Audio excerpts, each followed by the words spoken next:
আসসালামু আলাইকুম। আমাদের আজকের রেসিপি ঝালমুড়ি মশলা। ঝালমুড়ি ওয়ালা মামারা যেটা বানায়, যে মশলা দিয়ে এত মজাদার করে ঝালমুড়ি বানায়, আজকে আমরা সেই মশলাটাই বানাবো। তো চলুন শুরু করা যাক আমাদের ঝালমুড়ি সিক্রেট রেসিপি মশলা।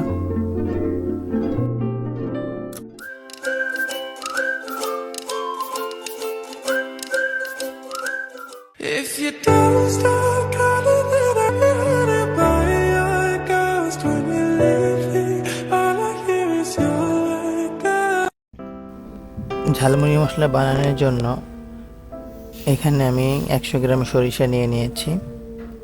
আর এই সরিষাটাকে এখন পানি দিয়ে 10 মিনিটের জন্য ভিজিয়ে রাখতে হবে, তাহলে এটার তিক্ততা একটা ভাব থাকে, ওটা চলে যাবে। এটা ভিজতে ভিজতে আমরা একটা মশলা বানিয়ে নিব। এখানে আমি নিয়েছি তেজপাতা, দারচিনি, এলাচ, মৌরি, পাঁচফোড়ন, লং আর কালো এলাচ, আর সাথে একটা জয়ফল। এখন এই গোটা মশলাগুলোকে একটা প্যানে আমরা ঢেলে নেব। আর অবশ্যই আমি প্যানটাকে 5 মিনিট হাই হিটে গরম করে নিয়েছি। আর এই মশলাগুলো কিন্তু অনবরত নাড়তে হবে, না নাড়লে যেটা আছে পাঁচফোড়ন, ওটার ভিতরে অনেকগুলো ফোড়ন দেওয়া থাকে, তো মশলার জিরা থাকে, মৌরি থাকে, এগুলো পুড়ে যাবে। এর জন্য এটাকে অনবরত নাড়তে হবে। 2 থেকে 3 মিনিট ভালোভাবে নাড়ার পর দেখবেন এটার কালার ঠিক এরকম হবে এবং একটি সুন্দর স্মেল বের হবে। তো তখনই এটা বুঝে যাবেন যে এটা হয়ে গেছে, কারণ আর বেশি নাড়লে মশলাটা পুড়ে গেলে তখন একটা তিতে তিতে ভাব চলে আসবে। এখন এই মশলাগুলোকে নামিয়ে আমার সেই 10 মিনিট পরে সরিষা ভিজানো ওইটাকে আমি সোক করে এখন একটি ব্লেন্ডারে ব্লেন্ড করে নেব। আর অবশ্যই এটাকে ভালো করে একটু কষলে ধুয়ে নেবেন, তারপরে একটু ব্লেন্ড করবেন। ব্লেন্ড করার সময় হালকা একটু পানি দিব, যাতে পেস্টটা সুন্দর হয়। আর আমি এই পেস্টের সাথে আমার বাসায় আগের থেকে করা সাদা সরিষা, ওই পেস্টটাকে অ্যাড করে নেব। আর একটা গুরুত্বপূর্ণ কথা, সেটা হলো এখানে আপনি যতটুকু মশলা বানাবেন ওইভাবে একটু পরিমাপ করবেন, আর সরিষার পরিমাণটা একটু বেশিই দিবেন।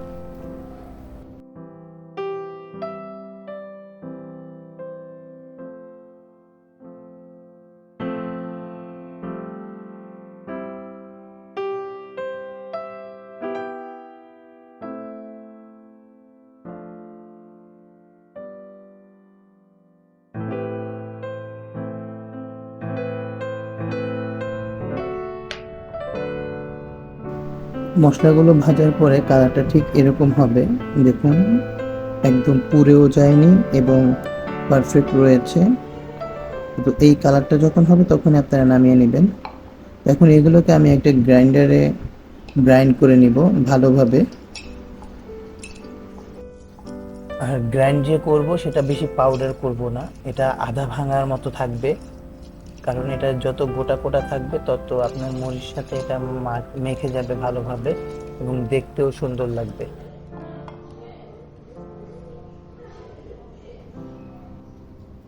এখন আমরা এটাকে গ্রাইন্ড করে নিব। আর গ্রাইন্ড করব হলো আধা ভাঙা করে, বেশি মিহি করব না। আপনারা অবশ্যই একটু আধা ভাঙা করে নেবেন, বেশি মিহি করলে এটা ওই গালে লাগবে না, মিশে যাবে আর কি তেলের সাথে। আর আধা ভাঙা করে রাখলে এটা একটু আস্ত দানা দানা থাকবে। এখন আমি চলে যাব মূল রেসিপিতে। আর তার জন্য চুলাইতে একটি কড়াই ভালোভাবে গরম করে নিয়েছি। আর কড়াইটা প্রথমে হাই হিটে গরম করে নিতে হবে। আর কড়াই গরম হওয়ার পরে তাতে দিয়ে দিচ্ছি 1 কাপ সরিষার তেল। তেলটা গরম হয়ে গেলে দিয়ে দিব আদা রসুন বাটা 1 টেবিল চামচ। আদা রসুন বাটা দেওয়ার পরে এইভাবে যখন ফেনা হয়ে যাবে তখন চুলার হিটটা আপনারা একটু কমিয়ে দিবেন, লো টু মিডিয়ামে রাখবেন, তাহলে আর ফেনাটা এত বেশি বাড়বে না। এরপরে আমি এখানে দিয়ে দিব 2 টেবিল চামচ পেঁয়াজ বাটা।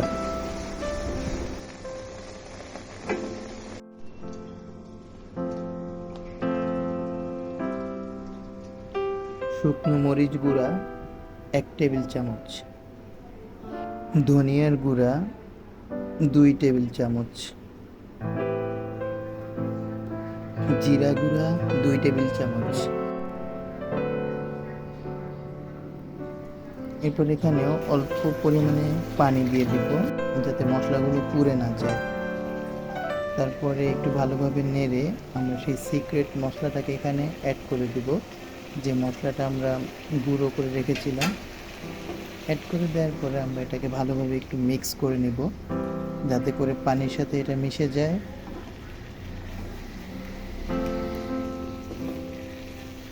গুঁড়া মশলাটা দেওয়ার পরে অনবরত একটু নাড়াচাড়া করতে হবে যাতে নিচ থেকে লেগে না যায় এবং মশলাটা পুড়ে না যায়। এরপরে আমরা এখানে অ্যাড করে দিব চাট মশলা। আপনারা হয়তো একটা জিনিস নোট করেছেন, সেটা হলো আমি এখানে কিন্তু প্রত্যেকটা মশলা আলাদা আলাদাভাবে মিক্স করেছি, একটার পরে একটা কিন্তু দিয়ে দিইনি। এ পর্যায়ে আমরা দিয়ে দিব সরিষা পেস্ট। এখানে আমি 2টেই নিয়েছি, আপনারা চাইলে একটা দিয়েও করতে পারেন, সাদা বা কালো যে কোনো একটা নিয়েও আপনারা করতে পারেন, কোনো সমস্যা নেই।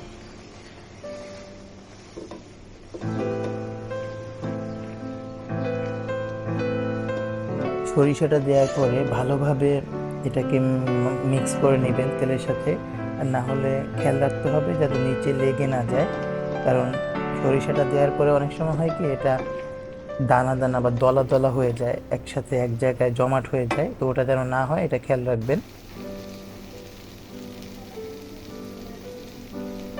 এই পর্যায়ে আমরা দিয়ে দিব স্বাদমতো লবণ।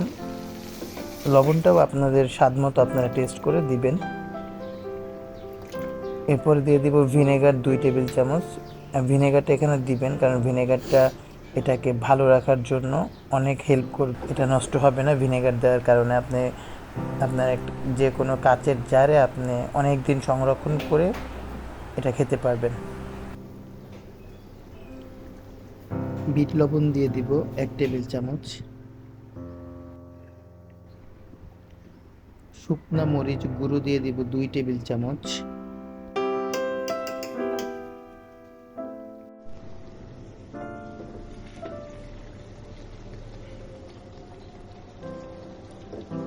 এরপর এটাকে ভালোভাবে অনবরত নাড়তে নাড়তে যখন দেখবেন যে তেল এরকম উপরে উঠে আসছে এবং এটার পুরো অন্যরকম একটা ঘ্রাণ বের হয়েছে, তখন আপনাদের বুঝতে হবে যে এটা হয়ে গিয়েছে।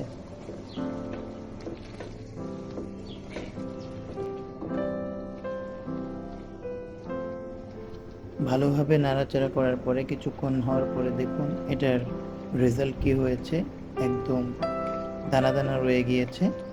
আর এটা দেখতেও যেরকম সুন্দর এবং খেতেও অনেক মজাদার, অবশ্যই বাসায় ট্রাই করবেন। এটা একবার যদি আপনি বানিয়ে খান তাহলে আপনার ঝালমুড়ি মেখে পরিবার নিয়ে খেতে পারবেন। ভিডিওটি যদি ভালো লাগে অবশ্যই চ্যানেলটিকে সাবস্ক্রাইব করবেন, লাইক শেয়ার কমেন্ট করবেন। ধন্যবাদ।